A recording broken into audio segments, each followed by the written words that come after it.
Ada banyak bidang tanah di pinggir kota Jakarta yang luasnya lebih dari 10 hektar. Tapi nilai tanahnya kalau dijual hari ini bisa nyampe ratusan miliar rupiah. Dan pemiliknya nggak ada yang mau jual karena tanah ini udah jadi mesin uang yang jauh lebih menguntungkan dari sekedar properti biasa. Ini kuburan Tionghoa, dan di balik batu-batu nisan yang terlihat sunyi itu, tersembunyi salah satu ekosistem bisnis paling mengejutkan dalam sejarah ekonomi Indonesia. Hai penjajah waktu, selamat datang di Labirin Sejarah, tempat di mana masa lalu tidak pernah benar-benar berlalu. Bersiaplah untuk menyusuri lorong-lorong waktu dan menemukan cerita-cerita yang tersembunyi di balik tirai sejarah. Buat ngerti kenapa kuburan Tionghoa bisa jadi bisnis sebesar ini, kita harus ngerti dulu salah satu hal yang sangat mendasar.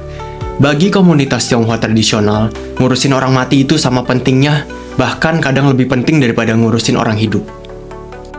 Dalam kepercayaan tradisional Tionghoa yang mengakar kuat di komunitas perantau Nusantara, hubungan antara yang hidup dan yang udah meninggal itu nggak pernah benar-benar putus. Leluhur yang dimakamkan dengan baik dipercaya akan melindungi keturunannya, membawa rejeki, menjauhkan kesialan, dan menjaga keharmonisan keluarga dari alam lain. Sebaliknya, leluhur yang makamnya terbengkalai, yang upacaranya nggak lengkap, atau yang tanahnya salah feng shui, bisa jadi sumber masalah yang nggak ada habisnya bagi keluarga yang masih hidup. Makanya, ngurusin pemakaman bukan sekedar kewajiban moral atau tradisi yang dijalankan setengah hati. Ini adalah investasi spiritual jangka panjang yang dianggap sama seriusnya dengan investasi bisnis atau properti. Dan di mana ada keyakinan yang sekuat itu, keyakinan yang diwariskan turun-temurun, yang diperkuat setiap kali ada anggota keluarga yang meninggal. Di situ selalu ada ekonomi yang tumbuh subur di sekitarnya. Untuk ngerti akar dari semua ini, kita perlu mundur ke abad 16 atau 17, waktu gelombang pertama perantau Tionghoa mulai berdatangan ke Nusantara dalam jumlah yang signifikan. Mereka kebanyakan datang dari Fujian, Guangdong, dan komunitas Hakka di pedalaman Tiongkok Selatan. Orang-orang yang meninggalkan kampung halaman karena kemiskinan, perang saudara, atau sekedar mencari peruntungan di tanah yang baru. Mereka tiba di pelabuhan-pelabuhan Nusantara dengan modal yang sangat terbatas, bahasa yang berbeda-beda, dan satu kesamaan: mereka jauh dari segalanya yang familiar. Dan salah satu pertanyaan pertama yang muncul setelah mereka settle di tempat baru adalah pertanyaan yang mungkin terdengar aneh bagi kita hari ini. Kalau gue meninggal di sini, gue bakal dikuburin di mana? Bagi perantau yang hidup ribuan kilometer dari tanah leluhur, ini bukan pertanyaan yang bisa diabaikan. Dalam tradisi mereka, dimakamkan di tanah yang baik, dengan arah yang tepat, sesuai prinsip feng shui, di lokasi yang terlindung, dengan upacara yang lengkap, sesuai adat, adalah hak fundamental yang gak bisa dikompromikan, bahkan di tanah asing sekalipun. Hampir di setiap komunitas Tionghoa yang terbentuk di kota-kota pelabuhan Nusantara, dari Batavia, Semarang, Surabaya, sampai Makassar dan Pontianak, salah satu lembaga pertama yang mereka diriin adalah Perkumpulan Kematian. Namanya beda-beda di setiap daerah dan setiap kelompok marga. Ada yang nyebut Kong Kuan, ada Tionghoa Hui Kuan, ada pengkumpulan marga Tan, marga Lim, marga Oi, masing-masing dengan wilayah pemakaman dan sistem pengelolaan sendiri. Tapi fungsi dasarnya sama, mastiin setiap anggota komunitas dapat pemakaman yang layak sesuai tradisi, ngelola tanah pemakaman secara kolektif, dan nyediain dana darurat buat keluarga yang anggotanya meninggal mendadak tanpa persiapan finansial yang cukup. Iuran anggota dikumpulkan secara rutin, tanah dibeli secara kolektif di lokasi yang dipilih dengan cermat. Penduduk ditunjuk untuk mastiin operasional berjalan dengan baik. Ini adalah sistem gotong royong yang sangat murni, dan pada awalnya memang murni nirlaba. Tapi seiring waktu, seiring komunitas makin besar dan makin makmur, seiring generasi berikutnya mulai mewarisi dan mengembangkan apa yang dibangun generasi sebelumnya, sistem yang awalnya sederhana ini pelan-pelan berevolusi jadi sesuatu yang jauh lebih kompleks dan jauh lebih menguntungkan. Pertumbuhan ini terjadi secara organik, didorong oleh kebutuhan yang terus berkembang. Waktu komunitas masih kecil, satu orang bisa merangkap semua tugas, ngurusin administrasi, ngawasi pemakaman, mastiin ritual berjalan dengan benar. Tapi, waktu komunitas berkembang jadi ratusan, lalu ribuan keluarga, spesialisasi jadi nggak terhindarkan. Tukang batu nisan yang tadinya cuma satu orang dengan peralatan sederhana, berkembang jadi usaha keluarga yang menerima pesanan dari seluruh kota, lalu dari seluruh provinsi. Membuat peti mati yang tadinya kerja sambilan, jadi pengrajin profesional dengan bengkel sendiri dan beberapa karyawan tetap.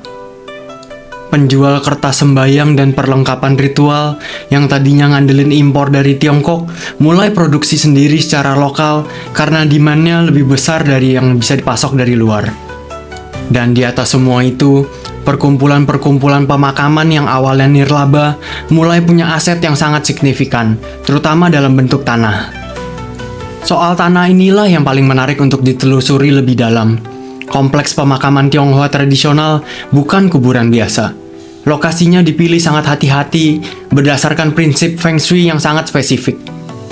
Idealnya di lereng bukit atau tanah yang sedikit lebih tinggi dari sekitarnya, menghadap arah tertentu yang dianggap membawa keberuntungan, dengan punggung terlindungi oleh ketinggian tanah dan muka menghadap ke lembah atau badan air. Yang menarik, kriteria-kriteria Feng Shui ini ternyata seringkali beririsan sama lokasi-lokasi yang secara modern juga dianggap premium secara geografis. Tanah yang nggak banjir, punya view yang bagus, berada di posisi yang strategis. Waktu komunitas Tionghoa memilih lokasi pemakaman mereka 2 atau 3 abad yang lalu, kota-kota di sekitarnya masih kecil dan lokasi-lokasi itu masih dianggap di luar kota. Tapi seiring kota berkembang dan berkembang, tiba-tiba lokasi yang dulu jauh itu sekarang ada di tengah area yang sangat padat dan sangat mahal. Di Jakarta, ada beberapa kompleks pemakaman Tionghoa di kawasan Jakarta Barat dan Jakarta Utara yang luasnya puluhan hektar. Di lokasi yang dinilai NJOP-nya udah jauh melampaui kebanyakan properti komersial di sekitarnya. Di Surabaya, di Semarang, di Medan, pola yang sama terulang. Tanah yang dibeli dengan harga murah ratusan tahun lalu, sekarang duduk manis di atas nilai properti yang gak masuk akal besarnya. Dan karena ikatan emosional dan spiritual yang sangat kuat, tekanan untuk menjual selalu bisa ditahan, setidaknya sampai tekanannya benar-benar luar biasa. Tapi nilai tanah bukan satu-satunya, bahkan bukan sumber pendapatan utama dari ekosistem ini. Sistem konsesi lahan pemakaman yang berlaku di banyak kompleks Tionghoa adalah model bisnis yang sangat cerdas dan sering diabaikan orang. Keluarga yang mau memakamkan anggota keluarganya nggak beli tanahnya secara permanen. Mereka bayar biaya konsesi untuk jangka waktu tertentu, biasanya 20, 30, atau 60 tahun. Setelah periode itu habis, keluarga harus perpanjang lagi dengan tarif yang biasanya udah naik signifikan, mengikuti inflasi dan kenaikan nilai tanah. Artinya, pengelola kompleks pemakaman punya sumber pendapatan yang sangat stabil, sangat predictable, dan hampir nggak pernah berhenti, karena perpanjangan konsesi terus berputar generasi demi generasi. Dan semakin lama komunitas itu ada, semakin banyak makam yang ada di dalam kompleks tersebut.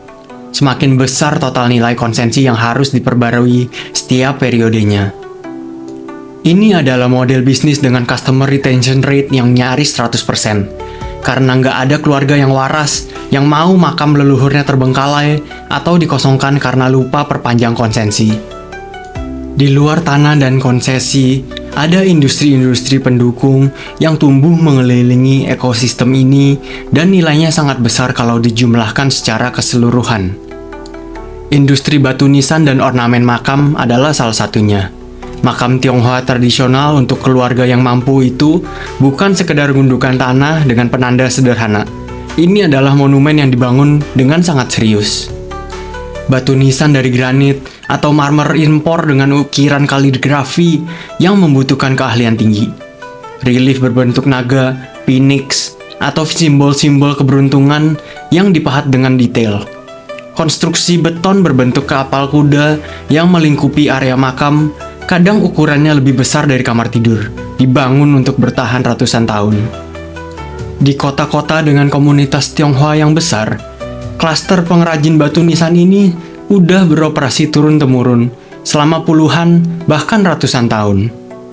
Beberapa udah berkembang jadi perusahaan yang cukup besar, nerima pesanan dari seluruh Indonesia, bahkan ekspor ke Malaysia dan Singapura. Harga sebuah batu nisan Tionghoa yang berkualitas bagus bisa mulai dari belasan juta sampai ratusan juta rupiah, tergantung material, ukiran, dan kompleksitas desainnya. Dan keluarga yang mampu hampir selalu pilih yang terbaik, karena ini soal menghormati leluhur. Lalu ada industri kertas sembayang dan perlengkapan ritual yang omsetnya nggak main-main.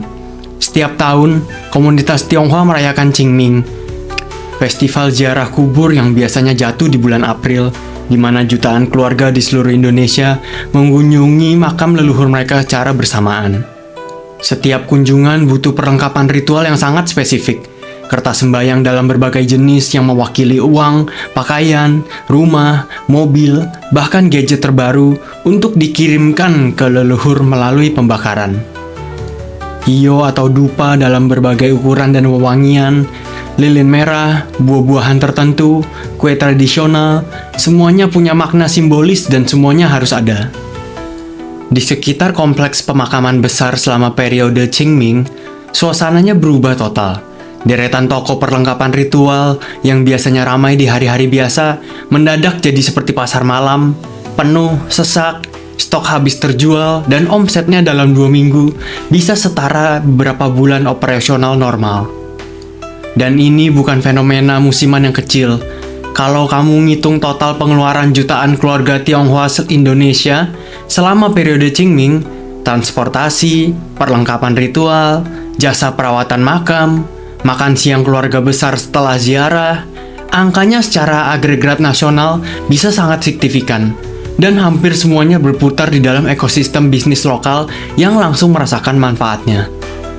Upacara kematian Tionghoa tradisional bukan sesuatu yang bisa diurus sendiri tanpa pengetahuan yang sangat spesifik. Ada tahapan-tahapan ritual yang sangat terstruktur, dari momen pertama yang dinyatakan meninggal, sampai proses pemakaman selesai. Setiap langkah punya timing, simbol, dan tata cara yang harus diikuti dengan tepat. Kalau ada yang salah atau terlewat, kepercayaan tradisional bilang konsekuensinya bisa dirasakan oleh keluarga yang masih hidup. Makanya profesi pemimpin ritual pemakaman atau yang sering disebut shifu kematian di beberapa komunitas adalah profesi yang sangat dihormati dan sangat dibutuhkan. Orang yang hafal urutan lengkap upacara, tahu doa-doa spesifik yang harus dibacakan di setiap tahap, tahu pantangan-pantangan yang harus dihindari keluarga selama masa berkabung, dan punya otoritas spiritual yang diakui komunitas untuk memimpin prosesi. Di komunitas yang lebih modern dan lebih urban, fungsi tradisional ini udah berkembang jadi layanan funeral home profesional yang menawarkan paket lengkap. Dari penyiapan jenazah yang sesuai tradisi, koordinasi semua tahapan upacara, penyediaan seluruh perlengkapan yang dibutuhkan, sampai pengurusan semua administrasi pemakaman. Beberapa funeral home Tionghoa di kota-kota besar Indonesia sekarang operasinya nggak kalah profesional dari yang ada di Singapura atau Taiwan. Dengan fasilitas modern, staf terlatih, dan paket layanan yang harganya bisa puluhan sampai ratusan juta rupiah, tergantung skala dan kompleksitas upacaranya. Di era Orde Baru, serangkaian kebijakan yang membatasi ekspresi budaya Tionghoa ikut berdampak besar pada ekosistem ini. Upacara-upacara besar harus dilakukan lebih tertutup dan lebih low profile dari biasanya. Beberapa kompleks pemakaman menghadapi tekanan langsung untuk direlokasi demi kepentingan pembangunan. Dan di balik tekanan-tekanan ini, ada juga dinamika yang lebih gelap. Pengembang yang memanfaatkan situasi politik untuk menekan harga tanah, negosiasi yang dilakukan dalam posisi yang sangat tidak seimbang, dan komunitas yang kadang terpaksa menerima kesepakatan yang jauh dari adil. Ada yang berhasil dipertahankan karena ikatan emosional dan spiritual komunitas yang luar biasa kuat. Karena waktu ribuan keluarga bersatu mempertahankan tanah di mana leluhur mereka dimakamkan, tekanannya punya dimensi yang jauh melampaui sekedar sengketa properti biasa. Tapi ada juga yang akhirnya terpaksa direlokasi setelah negosiasi panjang, meninggalkan luka mendalam yang bahkan generasi-generasi berikutnya masih merasakannya. Hari ini, ekosistem ini sedang menghadapi transformasi yang sangat menarik untuk diamati. Generasi ketiga dan keempat komunitas Tionghoa Indonesia yang lebih terdidik, lebih mobile, dan lebih terpapar gaya hidup modern, perlahan menggeser cara mereka menjalankan tradisi ini. Kremasi makin populer karena lebih praktis, lebih murah, dan lebih fleksibel. Terutama bagi keluarga yang anggotanya tersebar di berbagai kota atau bahkan berbagai negara. Taman pemakaman modern dengan fasilitas yang jauh lebih nyaman dan lebih estetis mulai jadi pilihan yang lebih disukai dibandingkan kompleks pemakaman tradisional yang kadang terasa seram dan susah diakses. Tapi yang paling mengejutkan dari semua ini adalah pasarnya nggak menyusut, justru berkembang. Karena modernisasi ternyata nggak menghilangkan kebutuhan spiritual yang mendasar itu, cuma mengubah bentuk ekspresinya. Orang yang pilih kremasi tetap butuh upacara yang bermakna. Orang yang pilih taman pemakaman modern tetap butuh ritual yang tepat, batu nisan yang bagus, dan perlengkapan sembahyang yang lengkap. Kebutuhannya sama, hanya kemasannya yang berubah. Dan selama komunitas ini masih menghormati leluhur mereka, selama itu pula ekosistem bisnis yang tumbuh di sekitar tradisi ini akan terus berputar dan terus berkembang. Ada pepatah Tionghoa yang bilang, ngurusin yang mati dengan baik sama pentingnya dengan ngurusin yang hidup. Komunitas Tionghoa di Indonesia nggak cuma menjadikan ini filosofi, mereka menjadikannya fondasi sebuah ekosistem ekonomi yang udah bertahan ratusan tahun. Melewati kolonialisme, diskriminasi sistemik, krisis ekonomi, dan gelombang modernisasi yang terus-menerus. Dan di balik setiap kompleks pemakaman yang terlihat sunyi di pinggiran kota, di balik deretan batu nisan yang berdiri tegak menghadap arah yang dipilih dengan cermat, tersembunyi mesin ekonomi yang gak pernah berhenti berputar, diam-diam konsisten generasi demi generasi. Kalau kamu suka bahasan seru kayak gini, jangan lupa like, subscribe, dan nyalain loncengnya biar nggak ketinggalan episode-episode menarik dari Labirin Sejarah. Sampai di ujung labirin kali ini. Tapi jangan khawatir, masih banyak lorong waktu yang menunggu untuk kita jelajahi bersama. Sampai jumpa di petualangan berikutnya penjelajah waktu.